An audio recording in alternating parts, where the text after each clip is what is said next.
Selamat siang. Assalamualaikum warahmatullahi wabarakatuh.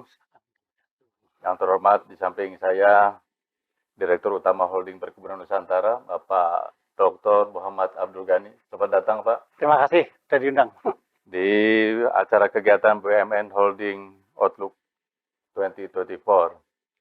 Yang terhormat juga rekan-rekan mahasiswa, Bapak Ibu dosen, serta pimpinan dari perusahaan perkebunan dan dari Universitas Pajajaran. Sebelumnya perkenankan saya membacakan kurikulum vitae. Kurikulum vitae beliau Bapak Dr. Muhammad Abdul Ghani. Beliau lahir di Pekalongan 17 Desember 1959. Pendidikan terakhir S3 di USU 2016.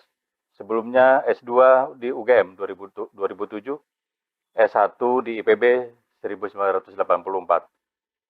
Pendidikannya panjang sekali, lewat pekerjaan panjang sekali. Beliau merintis dari awal, ini juga bekal buat mahasiswa, berangkat dari awal sampai akhirnya di pucuk pimpinan tertinggi. Saya sebutkan dari yang terakhir sekarang, 2019, Direktur Utama PT PEN 3 Holding. Sebelumnya, 2019, Direktur Utama PT PEN 2 Sumatera Utara. Sebelumnya lagi, Direktur Utama PT PEN 8, PT PEN 6 Jambi Sumbar. Sebelumnya lagi, Direktur Utama PT PN 13 Kalimantan. Begitu syarat, kapasitas, dan pengalaman beliau. Ini ditunjukkan lagi, saya juga agak kaget. Di samping di sela-sela pekerjaan yang rumit, yang kompleks sekali, beliau masih sempat menulis buku. Ada sejumlah 7 buku yang beliau sempat tulis. Yang terakhir adalah Restorasi Industri Gula di Indonesia tahun 2022. Tahun yang lalu masih sempat menulis. Sungguh-sungguh kita apresiasi buat Pak Abdul Ghani. Kita sekarang masuk kepada pokok acara, Pak. Jadi kegiatan ini dimaksudkan untuk memperkenalkan kepada halayak yang hadir luring di sini, para mahasiswa, ada beberapa dosen. Ini juga kemudian disebarkan melalui YouTube, melalui jaringan internet, untuk memperkenalkan kinerja transformasi bisnis holding perusahaan perkebunan Nusantara sampai sejauh mana, mulai dari tahapannya, langkah-langkahnya, kendala-kendalanya, sampai juga dengan tantangannya dan kedepannya seperti apa, gitu maksudnya, supaya kita mengenal bahwa tidak mudah membangun suatu holding perkebunan. Pada kesempatan ini kita akan langsung mendengarkan nanti success story dari Pak Direktur. Nah, karena seperti itu kita terus lagi berpikir, kenapa kok holding perkebunan Nusantara? Karena nanti jawabannya langsung dari Pak Direktur akan disampaikan. Jadi tanpa berpanjang-panjang, mari kita sama-sama mendengarkan. Mohon Pak Direktur Utama berkenan untuk memperkenalkan sampai sejauh mana sih holding perkebunan Nusantara ini berjalan. Apa saja gerakannya, apa saja langkahnya, apa saja strateginya, kendalanya, dan bagaimana ke depan. Dipersilakan pada Bapak Dr. Muhammad Abdul Ghani. Terima kasih Pak Dekan, Pak Medi, dan hormati Pak Dekan, para pengajar, dan seluruh mahasiswa yang mengikuti acara ini secara offline maupun secara daring.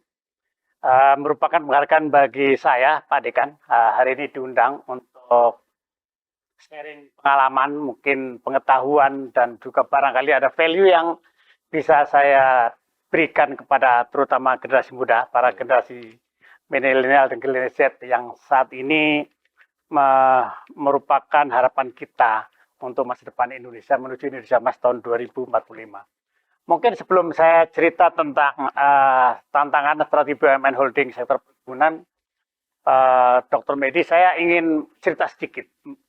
Kalau sekarang kita selalu sering mendengarkan apa itu era 4.0 gitu ya. Nah, sebenarnya kalau industri perkebunan itu dimulai dari revolusi industri.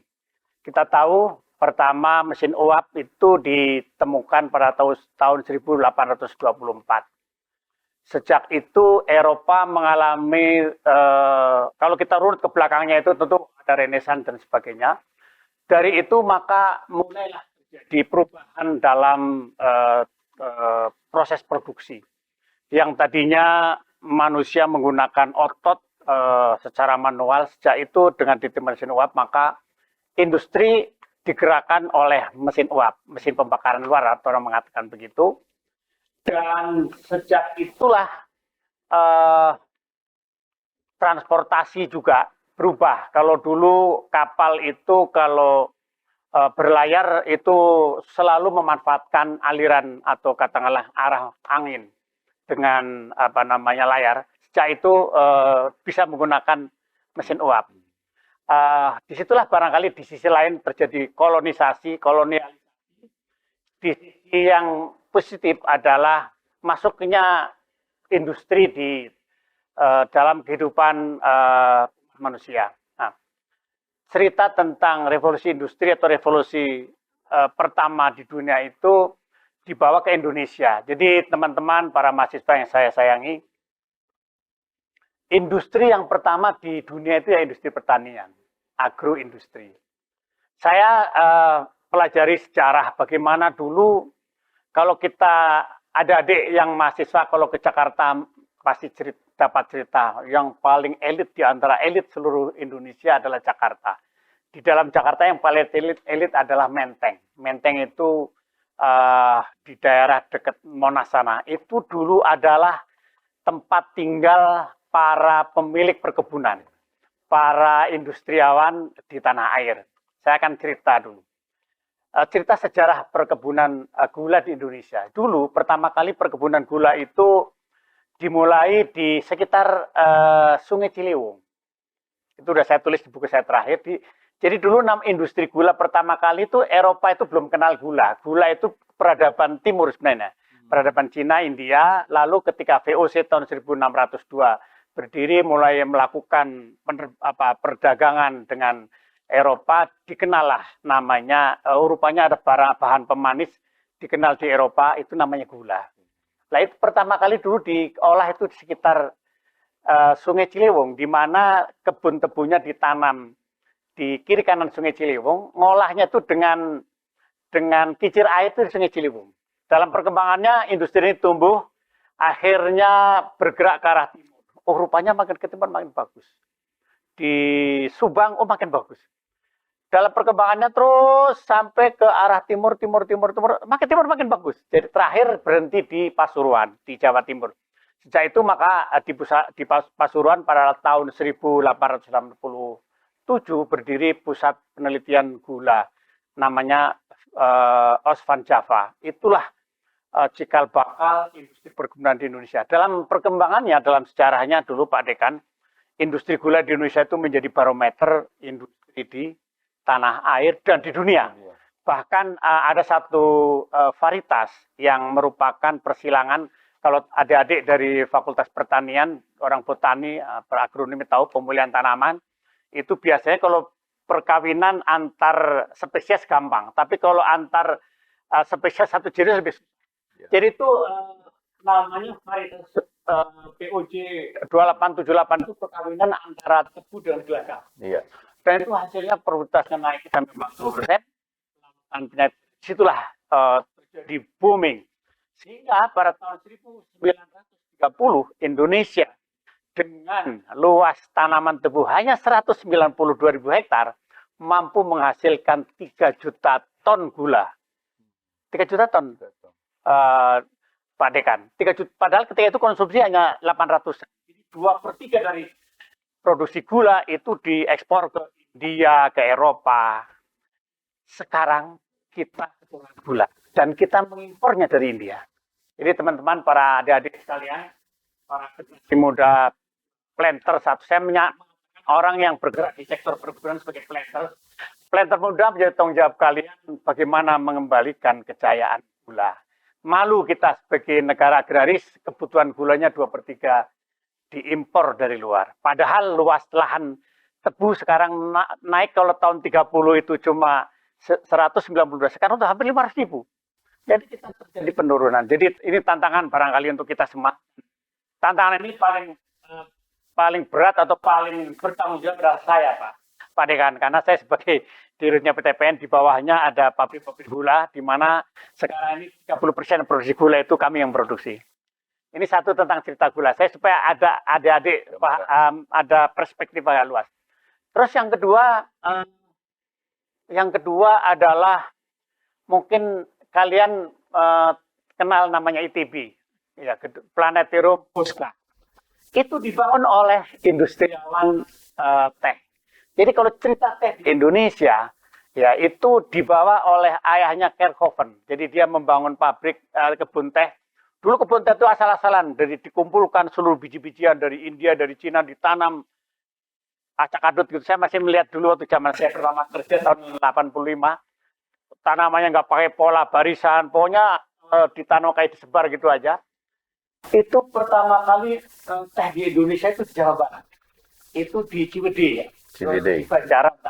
Itu oleh orang tuanya Kerkhoven. Nah, Kerkhoven itu akhirnya mengembangkan perkebunan di Pengalengan. Nah, sampailah namanya Tuan Bosca. Kalau adik ke kebun di Malabar sana itu, kebun itu adalah administrator sekaligus pemiliknya Bosca. Pak Bosca itu tidak menikah, maka dia dedikasikan waktu itu merintis terbentuknya komunitas perbintangan, dan dia mendedikasikan uang itu membangun planetarium di Bandung dan juga ITB. Jadi dialah pendiri ITB salah satunya. Jadi itu tentang teh. Sekarang kondisi teh di Jawa Barat menyedihkan, dan saya akan berusaha bagaimana teh rakyat itu supaya hidup, karena ini masalah masa depan dari rakyat kita. Yang ketiga saya ingin cerita tentang kelapa sawit. Mungkin para mahasiswa tahun lalu masih gonjang ganjing di nasional bagaimana konon, ya, bukan konon, memang faktanya demikian, Indonesia adalah penghasil sawit dunia. Yeah. Jadi saya ingin ceritakan, di dunia itu ada kelompok minyak-minyakan yang dari tanaman. Namanya dalam bahasa sehari-hari edible oil. Edible oil adalah makanan minyak yang dihasilkan dari tanaman yang bisa dimakan manusia. Itu jumlahnya satu tahun produksinya sekitar 220-230 juta ton. Di mana sekitar 30% itu, atau lebih 30% itu berasal dari kelapa sawit. Dan kelapa sawit itu 50 juta ton berasal dari Indonesia. Jadi Indonesia itu menghasilkan sekitar 20% dari edible oil dunia. Dari mana itu sumber kelapa sawit itu? Kelapa sawit itu asal mualanya dari Afrika Barat, dibawa oleh botanikus, ahli botani, dibawa ke kebun raya. 1838 kalau tidak salah. Lalu pertama kali di mana ditanam? Ditanam dalam korporasi, dalam skala perkebunan, yaitu di perkebunan milik PTPN. Itu di Tanah Hitam Hulu.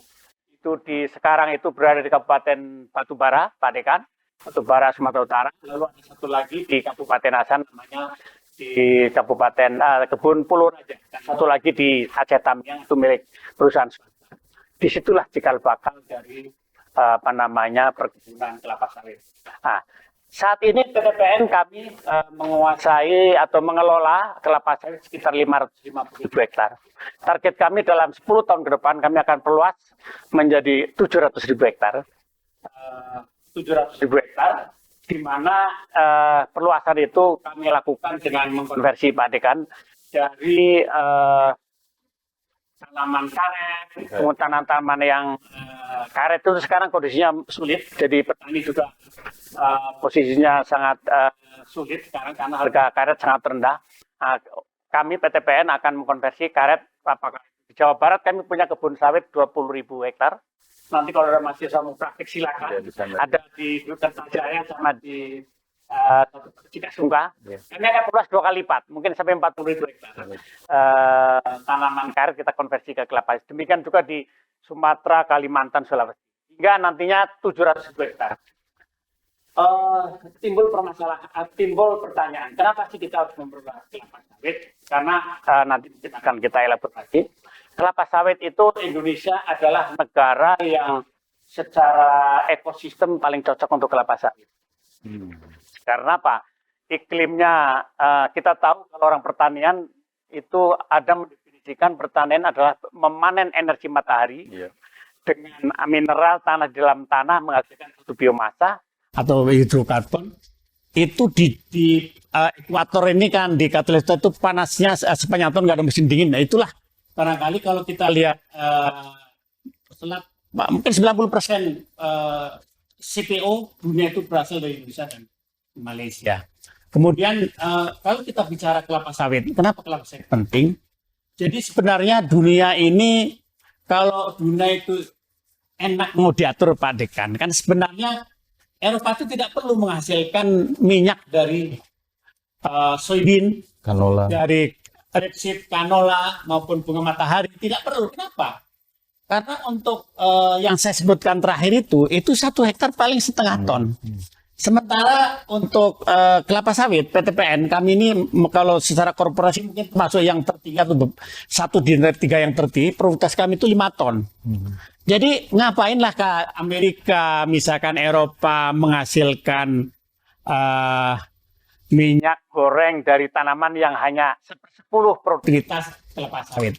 Mungkin kalau dunia itu gampang diatur, kita tidak perlu memaksakan swasembada, katakanlah swasembada gandum. Nggak perlu, karena gandum nggak cocok di Indonesia. Bisa dipaksakan tapi produknya rendah. Yeah. Sebaliknya mungkin kita tukar gandum kita dengan Ukraina, dengan Eropa, dengan Amerika, tapi mereka menggunakan minyak kita, maka dunia itu akan efisien betul dalam penggunaan sumber dayanya. Tapi itu hal lain tentu. Kalau nggak itu tidak ada perdagangan dan tidak ada persaingan dan beberapa hal menimbulkan permasalahan. Jadi ini lokasi kami Pak Dekan, dari 873 planted area itu ada kelapa sawit 600.000 hektar, yang termasuk tanaman muda, ada karet, ada tebu dan seterusnya. Itulah areal yang kita kuasai. Mungkin sebelum saya lanjutkan ada pertanyaan Pak Dekan? Ya. Kalau tadi disampaikan Pak Direktur Utama bahwa nanti ke depan akan lebih luas lagi area perkebunan kelapa sawit dengan cara mengganti apa istilah tadi? Iya. Nah, dari karet misalnya begitu? Iya. Apakah ada kesulitan, ada kendala-kendala untuk merubah dari karet misalnya menjadi kelapa sawit gitu? Atau hanya serta-merta begitu saja? Serta-merta kita perluas saja begitu? Jadi saya bermimpi gini Pak Dekan, sebenarnya kalau ini tentu ruang regulator ya, ruang pemerintah. Jadi di Indonesia itu kelapa sawit ada sekitar 16,4 juta hektar kelapa sawit. Tapi produksinya rata-rata hanya 3 ton. Nggak salah, 2,5 ton. 3 ton lah. Kemudian kita juga ada mungkin hampir 4 juta hektar karet. Nah, karet ini sekarang kondisinya saya tidak tahu, 5 tahun terakhir itu sangat rendah. Bahkan beberapa petani di Sumatera bagian selatan, Jambi, mereka kasihan. Untuk ongkos untuk menderek saja tidak bisa. Lah, apa yang dilakukan oleh PTPN? Kebetulan Pak Dekan, 4 tahun yang lalu kami, saya kebetulan sebagai dirut diangkat akhir 2019. Lalu menteri kami Pak Erick Thohir luar biasa, beliau visioner mengelola perusahaan ini. Kami dipanggil, berdiskusi dengan Pak Menteri, Pak Wamen, ini PTP mau bawa kemana? Ketika itu posisi PTP lagi susah.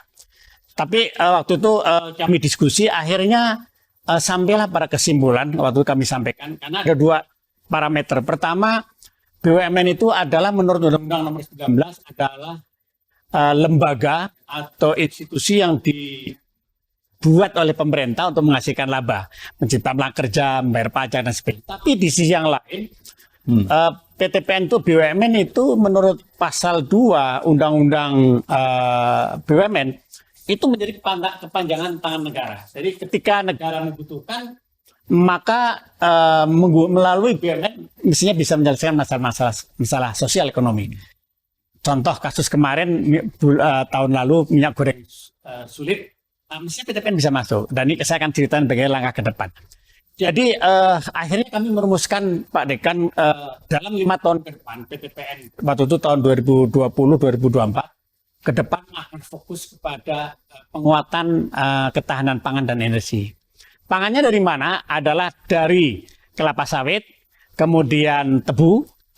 Energinya dari mana? Energinya adalah dari kelapa sawit menghasilkan biodiesel dan tebu menghasilkan etanol. Jadi dua hal itu. Secara agronomis tidak begitu masalah karena sama-sama tanaman tahunan. Persoalannya merubah dari karet kepada kelapa sawit adalah memerlukan penyesuaian infrastruktur katakanlah jalan, karena di kelapa sawit ini berbeda dengan karet. Karet itu panennya itu tidak cairan atau lateknya itu kan tidak berat. Jadi tonase jalan harus kita perkuat karena jalan untuk kelapa sawit paling enggak 10-15 ton.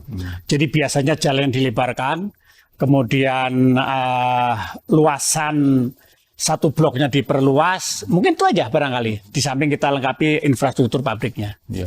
Itu. Jadi kalau dari kendala sosial, budaya yang kemudian seperti juga tadi Pak Direktur menyampaikan, kami juga punya pengalaman. Kami punya tim berangkat ke Merauke di sana untuk melihat kemungkinan ada perluasan areal, tapi yang jadi permasalahan adalah masalah sosial budaya masyarakat. Dalam hal ini seperti yang tadi Pak Direktur sampaikan, apakah akan muncul juga permasalahan sosial masyarakat? Terima kasih. Jadi kalau kebetulan kami ini kan perkebunan PT Penturi, saya cerita perkebunan pertama, kalau disebut pertama sebelum 1911 ya. Karena di Jawa itu pada pabrik gula berdiri 1848.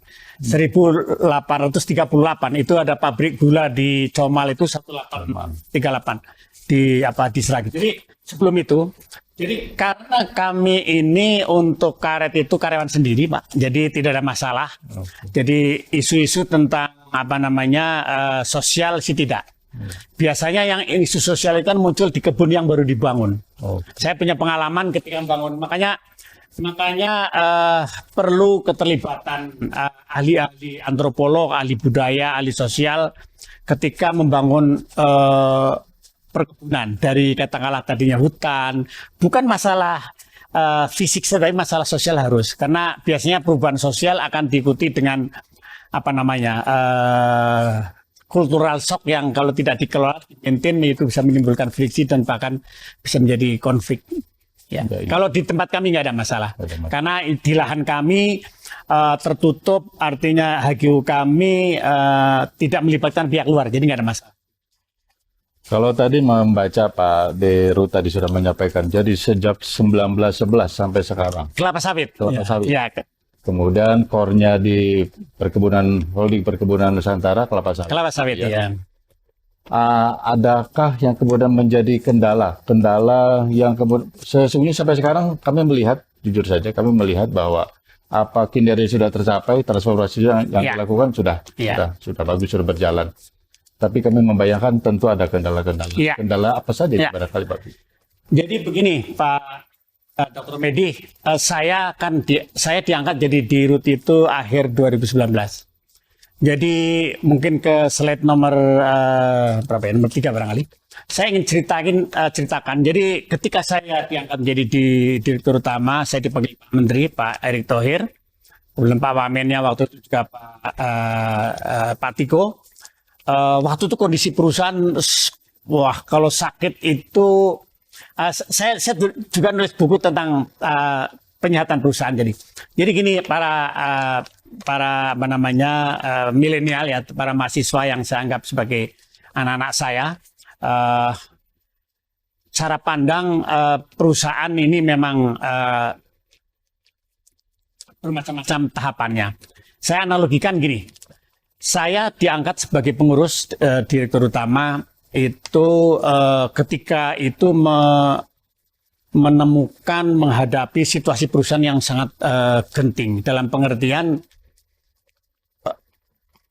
kalau penyakit itu mungkin kita, kalau cancer itu mungkin sudah stadium 4 gitulah, menjelang metastase, susah. Kenapa ketika itu banyak kewajiban perusahaan kepada karyawan tidak terbayar. Lalu kita dihadapkan kepada kewajiban membayar hutang bank, hutangnya menumpuk. Pada saat itu kemampuan uang kami, jadi kalau di dalam laporan keuangan itu perusahaan itu ada penerimaan, ya kan? Ada penerimaan, terus dikurangi beban pokok produksi, biaya, lalu laba kotor. Nah, laba kotor dikurangi beban administrasi keuangan, maka disitulah laba EBITDA, laba sebelum interest dan pinjam bank. EBITDA kami waktu itu sekitar 5 triliun, tapi kewajiban kami tahun 2020 harus bayar utang sampai 16 triliun. Sebenarnya secara analisis keuangan itu sudah bengkrak ketika itu. Jadi ini saya ceritain supaya lebih agak jelas. Ketika saya dipanggil oleh Pak Wakil Menteri waktu itu, Pak Tiko, Pak Gani, ini kok kenapa PTP seperti ini? Terus saya kebetulan gini Pak Dekan, saya itu sekarang pun saya bisa mendeklar bahwa saya orang tertua di perusahaan ini. Saya sudah 38 tahun, hampir 39 tahun saya di perusahaan ini. Jadi saya tahu A sampai Z. Maka ketika saya dipanggil Pak Menteri, apa yang dilakukan Pak? Saya minta dukungan melakukan transformasi keuangan. Saya minta dukungan Pak Menteri, tolong kita dikumpulkan dengan perbankan supaya kita bisa melakukan perjanjian ulang. Namanya restorasi hutang atau restorasi keuangan. Akhirnya waktu itu kebetulan 3/4 daripada pinjaman kita itu bersama Himbara, akhirnya kita dibantu. Terjadilah transformasi keuangan, kita melakukan perpanjangan tenor pinjaman, terus ada relaksasi bunga dan sebagainya. Singkat cerita, karena kalau dalam perusahaan mungkin nanti kalau para mahasiswa suatu saat akan masuk ke perusahaan. Jadi doktrin pertama perusahaan itu yang penting ada duitnya, ada cash namanya, cash is the king. Jadi perusahaan apapun laba itu nomor 10. Jadi laba itu nomor 10. Yang penting itu ada uang. Karena kalau nggak ada uang kaya kita kaya, tapi kalau nggak ada uang di tangan kita nggak bisa bayar gaji, bayar kepada rekanan, bayar kepada mitra, bayar pemerintah, nggak bisa. Jadi uang itu ibarat mungkin bukan darah barangkali, udara barangkali. Kalau udara nggak ada mati kita. Jadi saya ibaratkan perusahaan kita waktu itu adalah kondisinya sudah ya mungkin masuk ICU ya Pak Dekan gitu.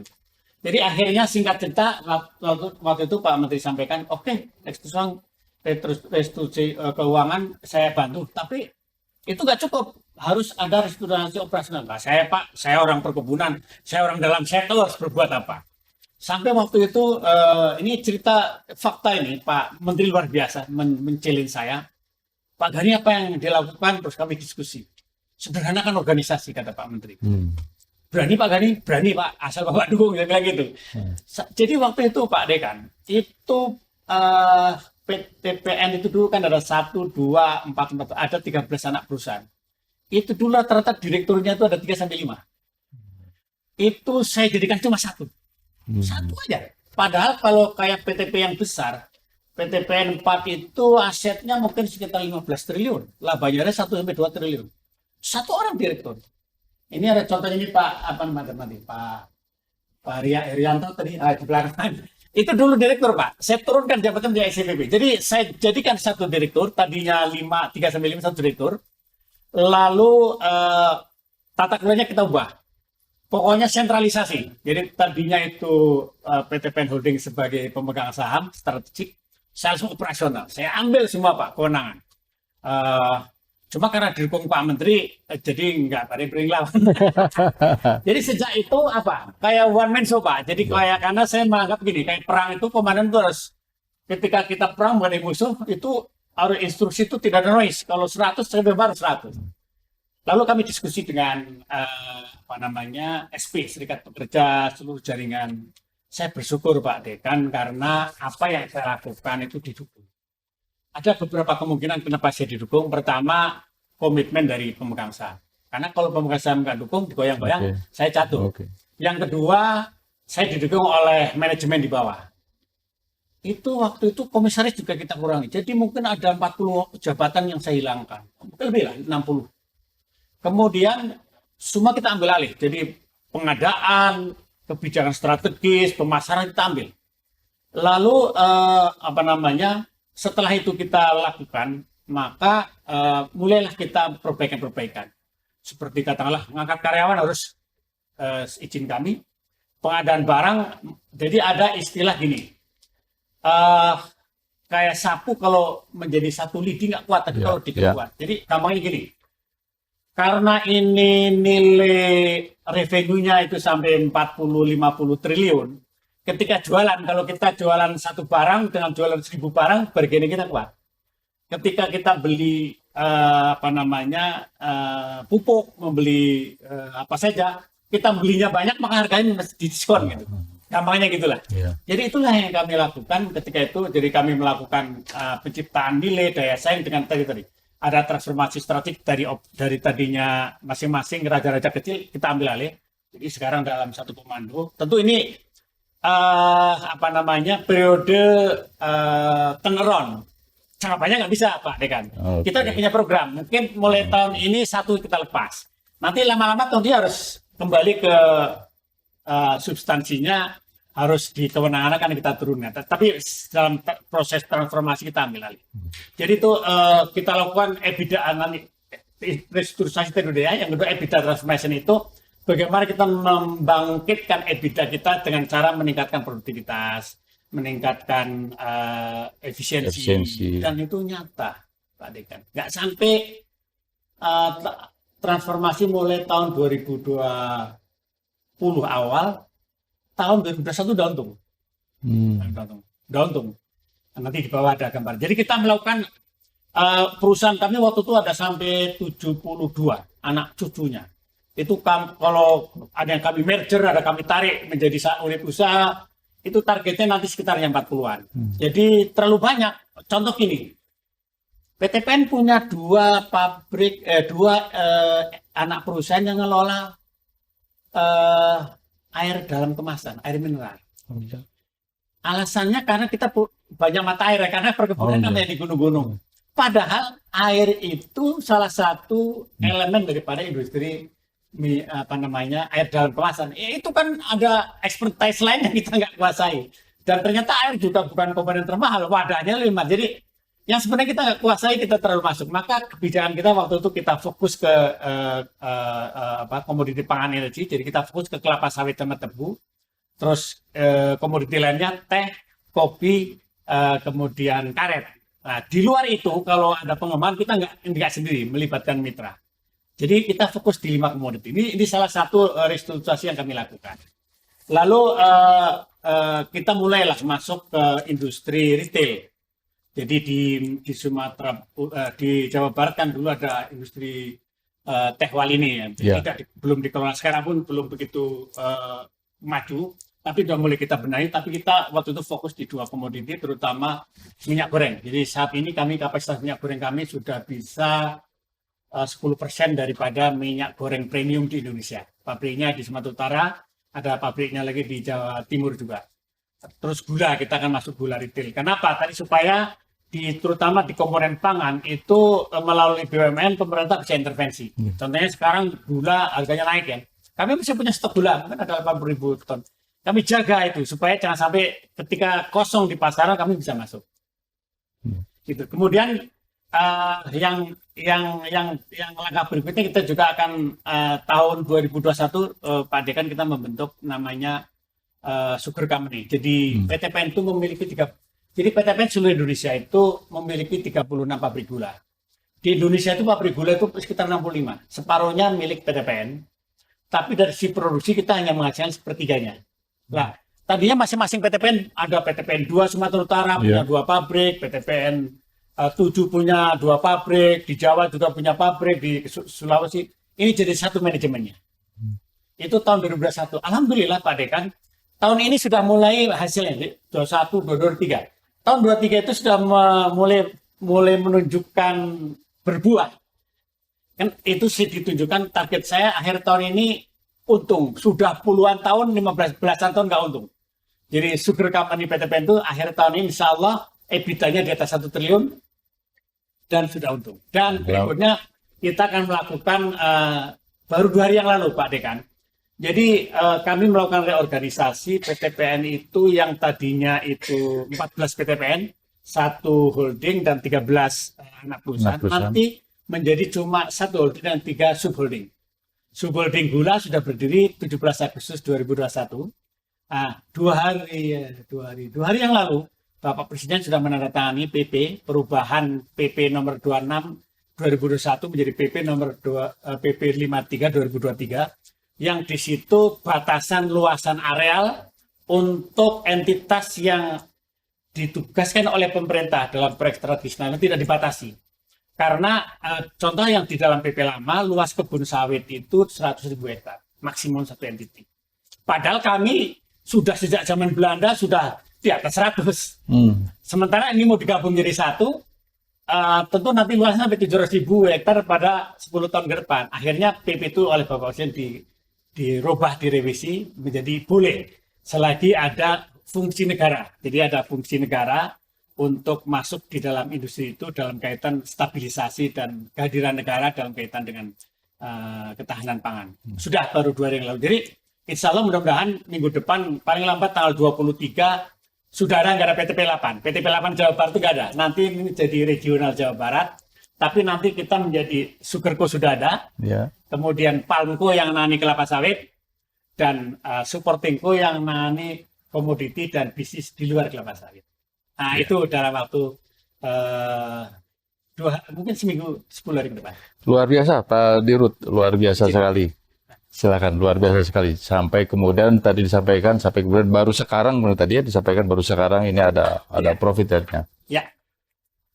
Kita coba bayangkan gitu ya, Bapak Ibu, saudara-saudara sekalian, bahwa ada perusahaan yang tadi 14 dijadikan satu, mesti diefisienkan, produktivitasnya harus naik, tapi sembari juga kemudian harus memperhatikan ketahanan pangan, ketahanan ekonomi. Nah, apakah hanya itu saja strateginya, Pak? Sebab berbeda, saya pikir akhirnya berbeda kalau holdingnya punya BUMN, badan usaha milik negara, dengan pemerintah, dengan yang swasta biasa, nggak serumit Bapak ini kali ya. Nah, di sebelah mana sesungguhnya ini Pak menjadi pembedanya, ini mungkin bermanfaat juga buat teman-teman mahasiswa, sehingga kemudian syukur-syukur gitu ya, kita bersyukur juga bahwa ada perusahaan pemerintah yang kemudian juga memperhatikan masyarakat, memperhatikan bangsa, bukan hanya kepada profit saja oriented, bukan. Terima kasih Pak Dekan. Jadi mungkin sebelumnya saya ingin sampaikan, jadi inilah hasil kerja kami.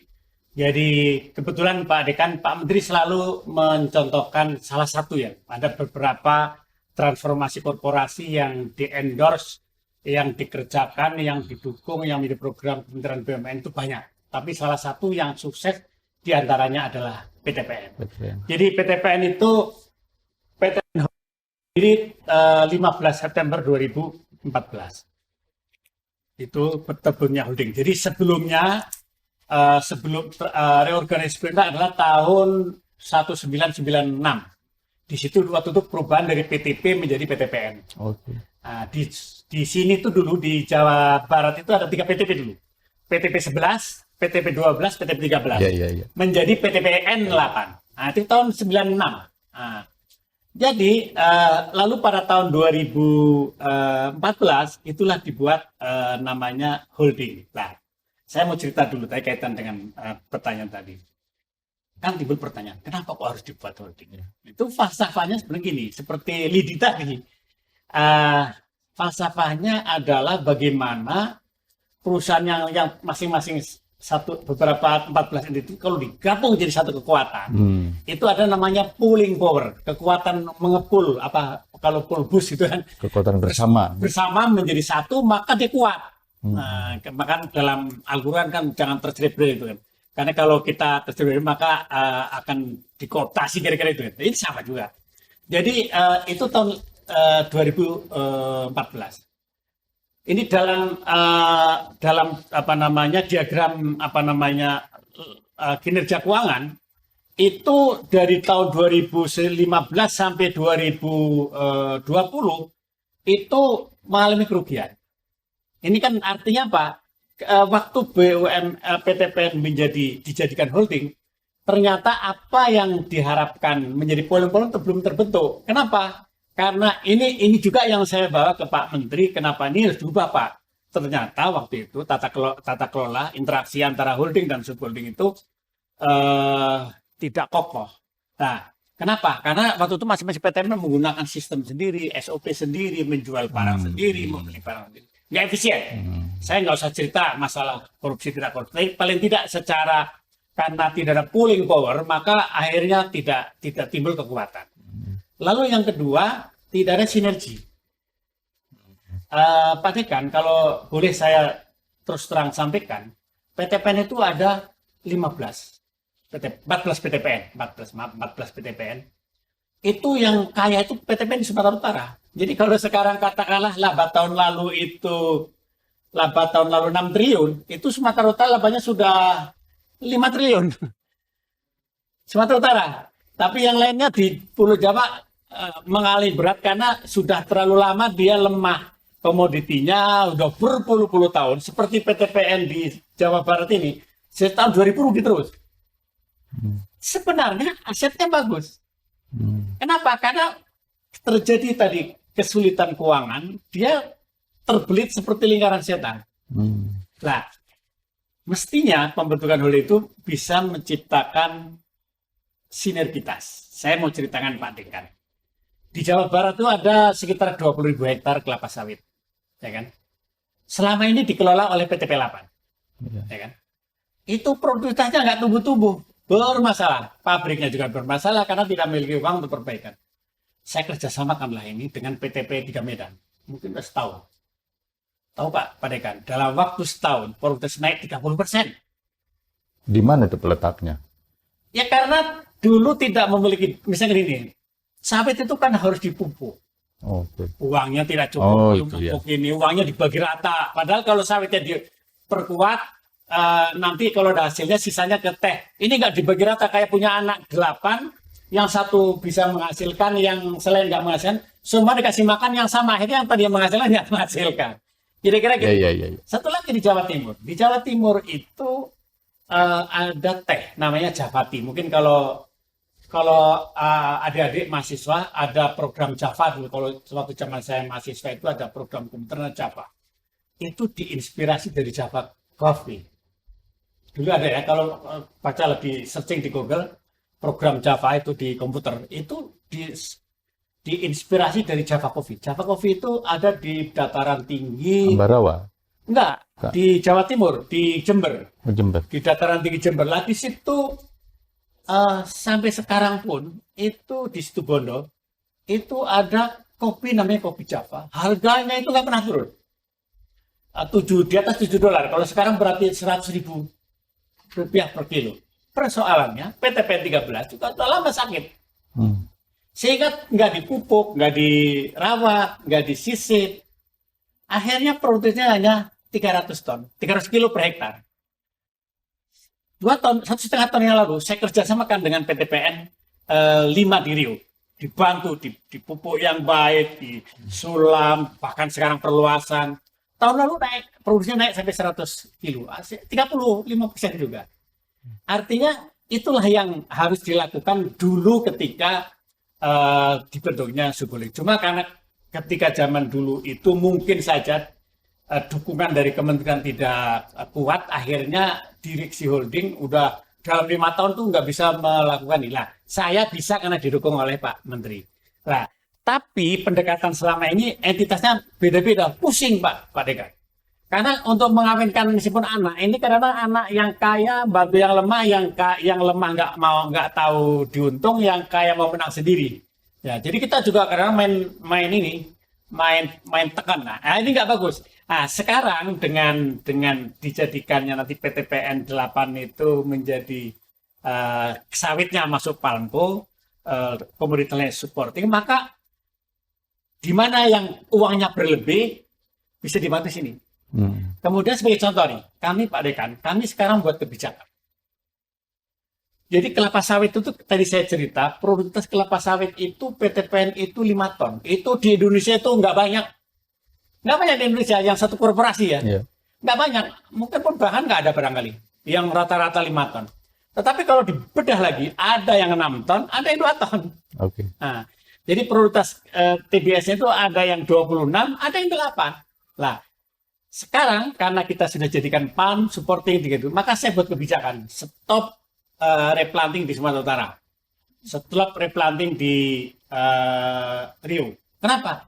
Di sana itu 18 ton TBS itu di replanting karena semuanya di atas. Ya. Sementara di Jawa Barat masih mungkin 14, 15, di Kalimantan, Sulawesi bahkan mungkin 10. Lah, ini saya stop yang di Sumatera Utara, uangnya saya pakai untuk mereplantingnya di sini. Refocusing ya. Refocusing, dipindah, refocusing. Dengan cara demikian maka mungkin 3 tahun saya tahan di sana, maka yang di sana ditahan nggak turun, yang sini naik. Nah, itulah namanya sinergitas. Jadi itu yang kita lakukan dengan terbentuknya subholding farm. Maka ke depan saya yakin dan percaya progres dari perbaikan PTPN, kesehatannya, kemampuan labaannya itu akan menjadi semakin baik. Menjawab pertanyaan Profesor Medi, jadi beda PTPN dengan swasta. Nah, beda BUMN dengan swasta. Ini penting. Ini pendekatan di negara ini terkait ini politik policy negara kenegaraan lah. Ada satu pandangan bahwa negara tidak perlu campur tangan di urusan sektorial, cukup menggunakan instrumen fiskal moneter. Biarlah dimiliki oleh swasta, tinggal ambil pajaknya diredistribusi ke rakyat. Ada pandangan seperti itu. Tapi pasal 30 Undang-Undang Dasar kita kan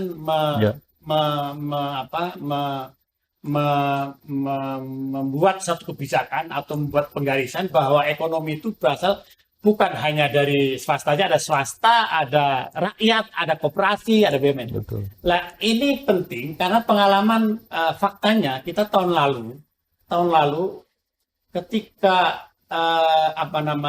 terjadi kelangkaan minyak goreng itu ironis betul Pak Dekan. Dr. Medi sangat ironis. Kenapa? Karena produksi minyak goreng kita itu kapasitas pasarnya hampir 20 juta ton. Kebutuhan kita cuma 5.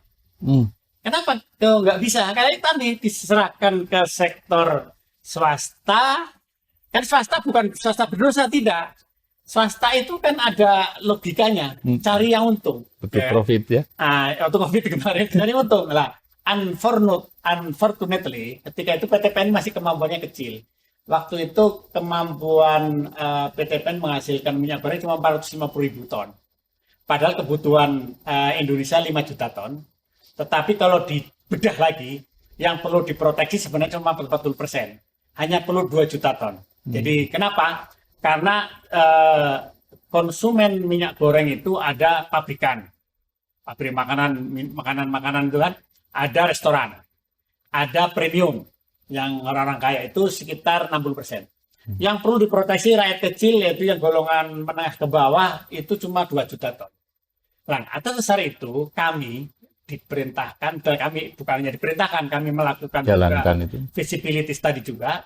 Kami dalam 5 tahun akan mengolah 3 juta ton CPO kami menjadi 2,5 juta ton RBDPO. Kalau dibutuhkan itu semua bisa 2,5 juta ton untuk minyak goreng. Tapi kalau enggak, sebagian bisa kami gunakan untuk biodiesel.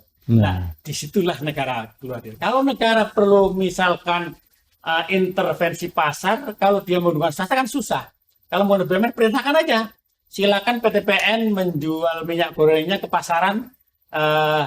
Bagi kita asal nggak perintah dari negara kan tidak bukan kejahatan kan, rugi juga karena masalah ini punya negara.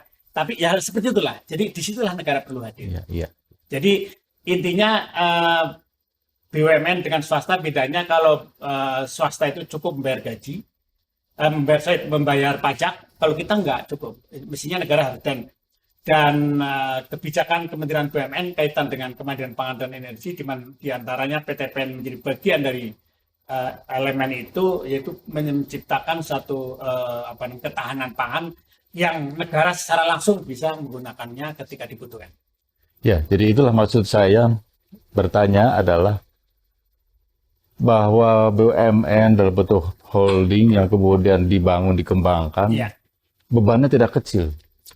Sekaligus satu sisi untuk mencari profit, tapi sekaligus juga untuk menjalankan amanat bangsa untuk pemerintah. Ada satu yang menggelitik tadi Pak Dirut menyampaikan, walaupun tadi hanya selintas gitu, tapi betul juga ya.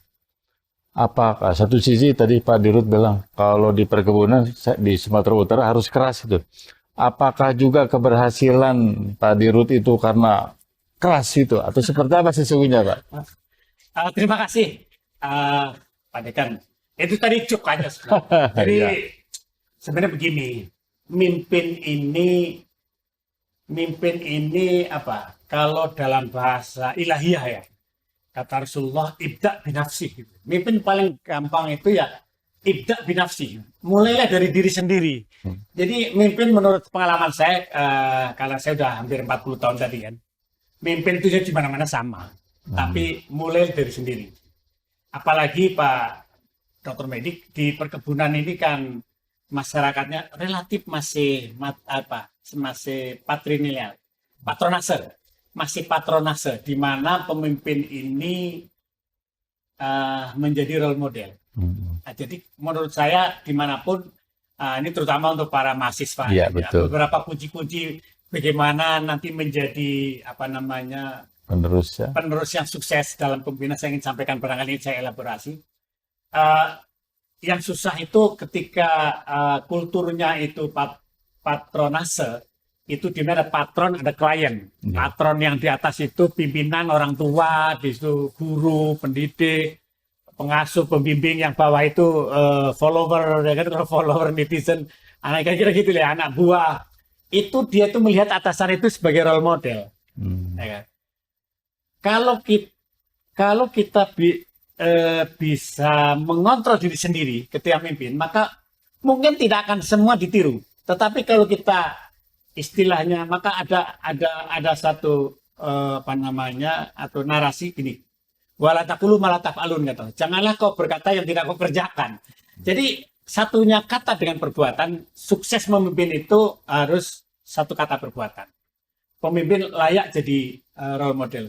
Dan saya sering, makanya gini, dulu ada cerita, mungkin dalam sejarah ada Abraham Lincoln ya, Presiden Amerika. Dia mengatakan gini, untuk menguji seseorang, kasih kekuasaan katanya. Lah, biasanya orang yang susah itu kayak saya lah Pak Dekan. Saya itu kan sebagai CEO untuk 150.000 orang, untuk 1 juta hektar lahan. Tentu dengan nilai jumlah yang seperti itu kan, kita tidak bisa memimpin semua dengan tadi ngomong keras dan sebagainya. Saya pakai value paling ya. Value, SOP, code of conduct ya, dengan kita punya code of conduct, corporate value, akhlak, kemudian semacamnya. Pasti seperti itu kan. Lalu setelah kepemimpinan itu kuncinya itu satu kata perbuatan. Yang susah itu adalah mengontrol diri sendiri. Makanya bisa kalau di perkebunan itu Pak Dekan yang sering fail jadi pimpinan itu ketika jadi manajer. Manajer itu kan dia mengelola katalah 1.000 sampai 5.000 hektar, dia sendiri di situ 24 jam dia tinggal sama karyawannya. Kalau salah ini dia jadi kayak Petruk, jadi ratu raja kecil. Nah, itu bisa muncul nepotis, hedonis dan sebagainya lah. Itu sering gagal orang di situ. Yang dikontrol harus diri sendiri. Termasuk saya sekarang, saya harus kontrol diri sendiri karena nggak ada lagi yang di atas paling pemegang saham. Jadi itu satu. Yang kedua, sebenarnya tidak harus keras. Zaman sekarang ini, terutama para milenial ini, para mahasiswa yang sebentar lagi yang masuk dunia kerja itu, mereka itu pinter-pinter. Tetapi jangan dituntut seperti zaman kita yang Spartan. Nggak bisa, nggak benar. Jadi harus disesuaikan dengan perubahan zaman.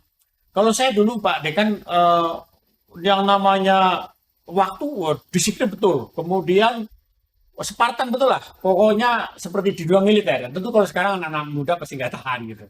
Ya kita harus di-customize dengan situasi. Tapi pada prinsip gini, ada satu nasihat, mimpin yang benar itu katanya gini,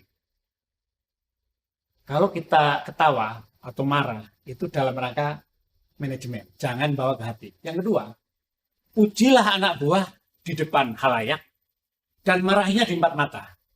Katanya ada seorang pemimpin suka mengumbar kemarahan di depan umum. Biasanya tidak simpati orang yang ada. Tapi kalau empat mata kita marahin dia, tapi kalau di tempat umum kita puji, maka dia akan terbebani berbuat baik. Jadi itu tentu yang berikutnya ya yang kami lakukan ternyata begini Pak Dekan. Jadi sumber daya manusia itu ternyata itulah kekayaan hakiki perusahaan. Jadi kalau perusahaan mau sustain, maka yang pertama harus lakukan pendidikan, pelatihan secara terus-menerus.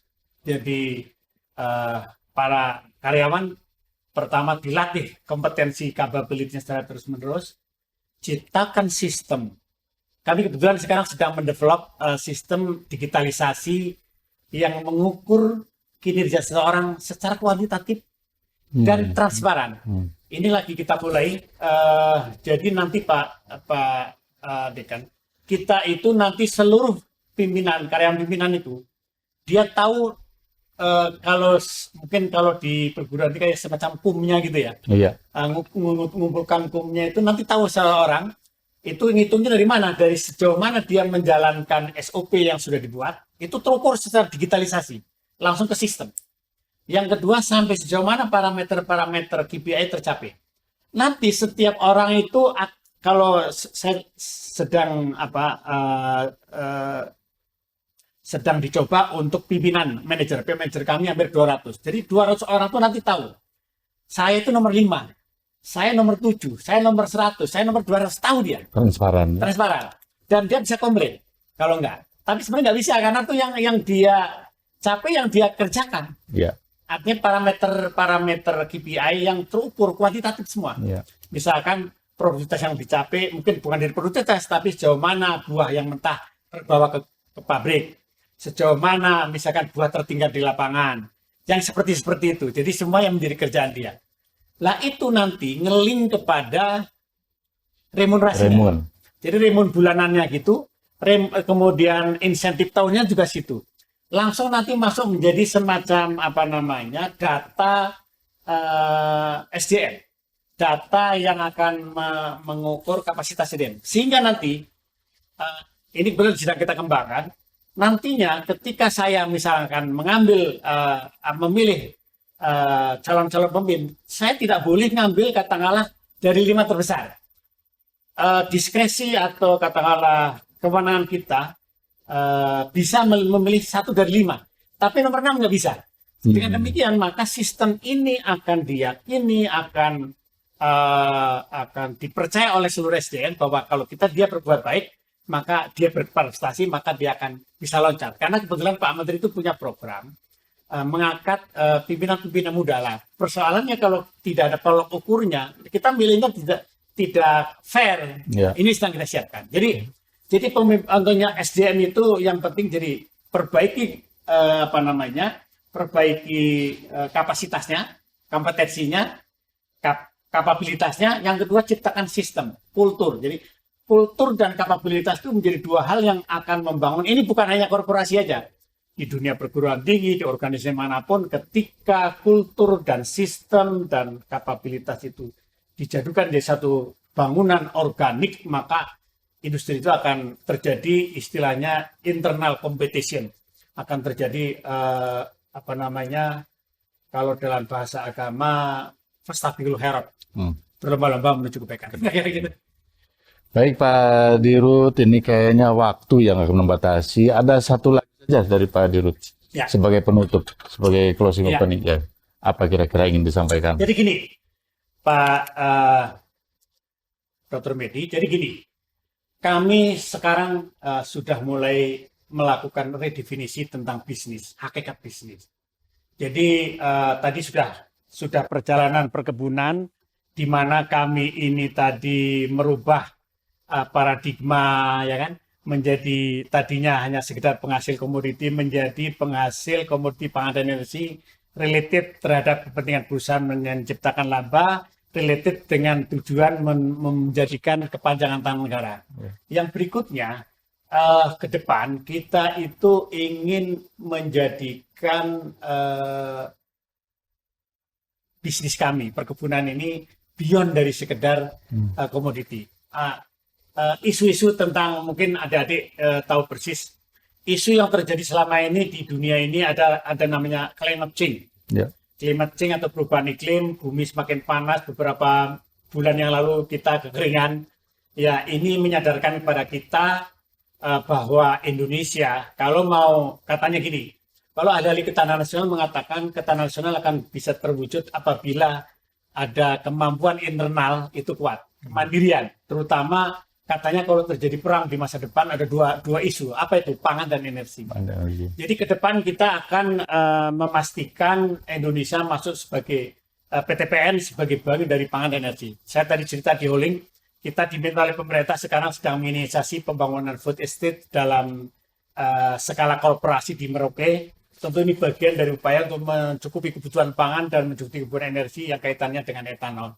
Lalu yang kedua, itu kita ini karena konon begini, harta kita, perusahaan kita ini sekarang bukan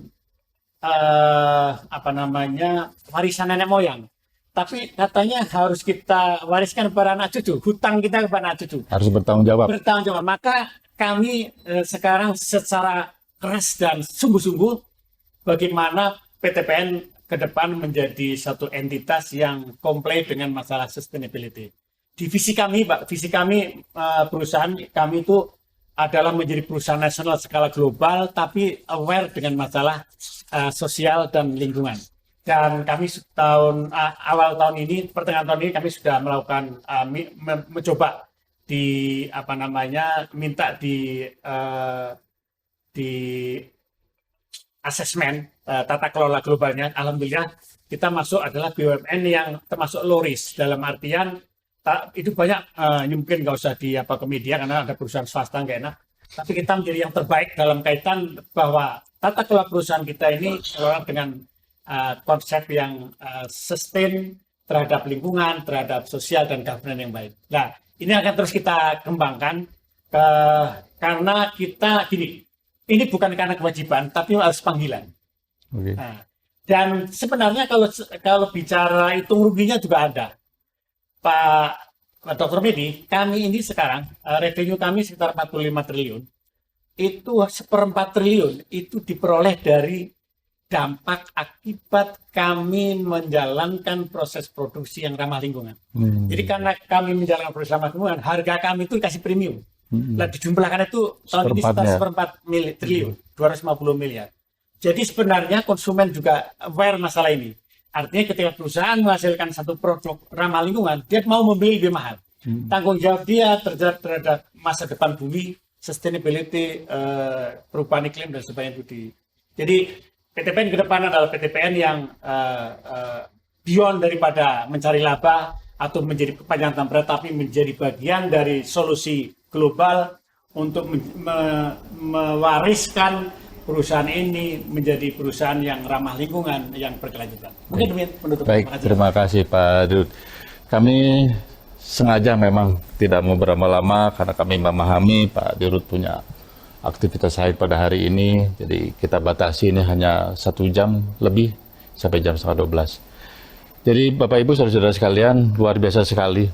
Pertama kita melihat pribadi Pak Dirut, tadi disampaikan 64 tahun, tadi disampaikan di ruang sebelah adalah, kalau tadi Pak Dirut bilang yang tertua, saya tidak setuju. Tapi yang paling senior, paling menguasai dan secara pribadi. Dan kemudian yang kedua, itu membawa dampak dari A sampai Z, dari hulu sampai hilir, sangat beliau kuasai. Akhirnya kita bisa melihat juga dalam waktu yang tidak terlalu lama, dari 2014 tadi Pak Dirut sudah sampaikan, sampai dengan sekarang hanya 7 tahun. Hanya 7 tahun sudah terbangun suatu holding perkebunan Nusantara 3. Itu sesuatu yang luar biasa, kita aplaus buat Pak Dirut ini. Jadi luar biasa juga, beruntung kita semua bisa hadir di sini, bisa mendengarkan langsung sukses story dari Pak Dirut untuk membangun transformasi bisnis holding perkebunan Nusantara. Kami berharap bahwa itu yang sekarang memang masih muda, tapi tadi kita mendengar sendiri, nanti mungkin dalam satu minggu ke depan ada perubahan-perubahan yang signifikan menurut saya. Yang tadinya hanya satu batang, digambarkannya sebatang batang lidi menjadikan sebuah sapu yang mumpuni, yang kuat, yang kemudian mampu berdaya saing, membangun value dan seterusnya. Kami berharap begitu Pak Dirut, Bapak sehat-sehat selalu bahagia, semangat seperti sekarang. Terima kasih, semangat sekali.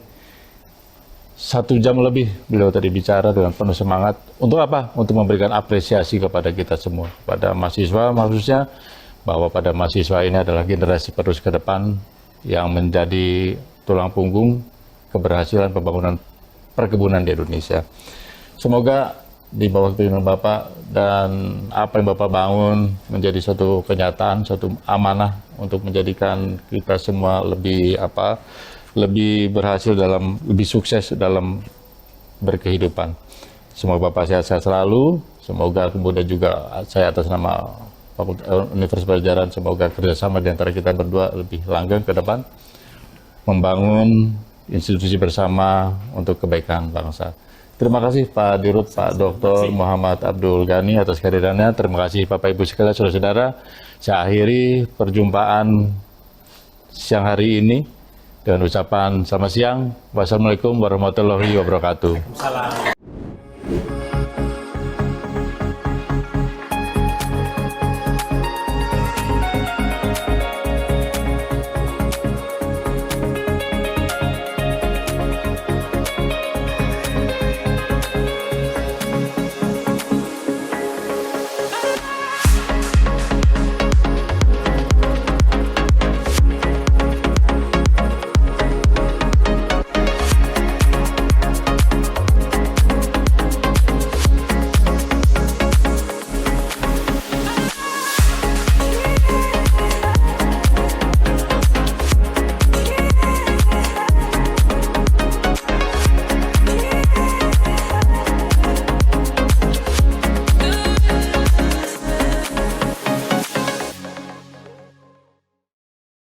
Dipersembahkan oleh